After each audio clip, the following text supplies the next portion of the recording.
you'll do is to locate the trade section over here. So when you locate the trade section, just click on it, right? Click on it, and it's going to bring you to an interface that looks like this, right? So on this interface, you're going to see a lot of features, or sorry, a lot of features, right? You're going to see where you can be able to switch coins, the margin type, the leverage, right, the available balance, the funding rate countdown, the order type, which is market or limits, the place where you're going to impute the amount you want to trade with, right, the take profit, stop loss, long, short. Don't worry, I'm going to explain everything over here, and I'm also going to show you how to adjust your take profit and stop loss even if you have a current trade going on.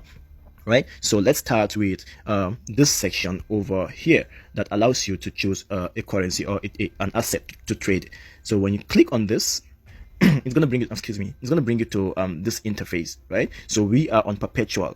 We are on perpetual. As you can see, there's perpetual, there's futures, and there are key differences between perpetual and futures. So perpetual, as the word implies, perpetual, it means that there is no expiry date. It is a continuous contract, right? You unlike how people say futures has expiry date, has expiry date. Perpetual does not. It's a futures contract, but it does not have an expiry date. Unlike the futures section, right? Unlike this section where it has an expiry date, where you can be able to buy at maybe January 25th, and then the contract is going to expire maybe at in March 2nd or March 3rd. So let's click on futures to see what futures entails for us. So when you click on futures, you're going to see that each and every asset has a date stamped or marked.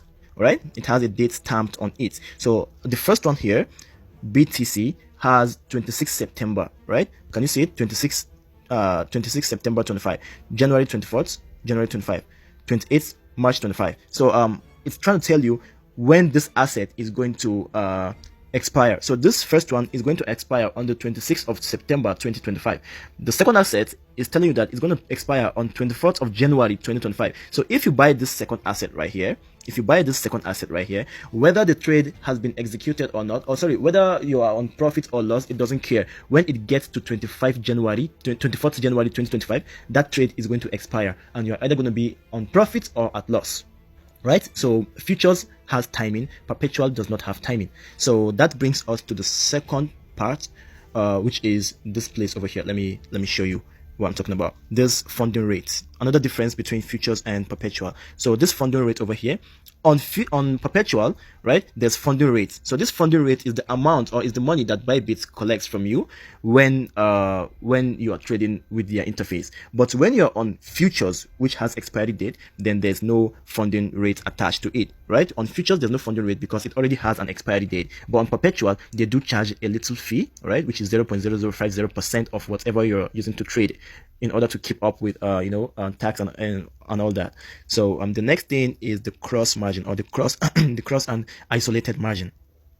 So the cross margin or cross margin typically means that now that we have 50 USDT, right, now that we have 50 USDT in our wallet, and let's say we want to trade only 25 USDT. So if we want to trade only 25 USDT and we impute 25 USDT just like this, it means that even if the trade is going contrary to what we have predicted it to go, and the trade has ate our 25 USDT, instead of the trade to liquidate and your position to get closed, it will go and continue eating the remaining 25 USDT left in your wallet, left in your unified trading account. Even if you have 100 USDT, it will continue to consume from that in order to stop the order from liquidating, right? So that is what cross margin typically means. And if you click on this margin section over here, if you click on it, you're going to see cross and isolated.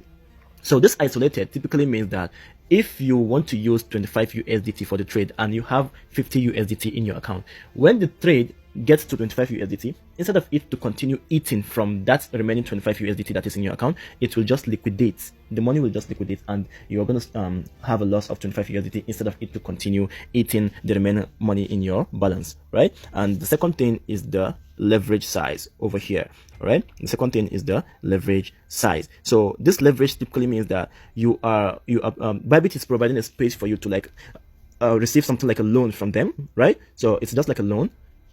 If you impute 5x, right? If you impute 5x, this typically means that you are asking Bybit to borrow you or to multiply your money by 5. So now that we have 50 USDT, let me clear this.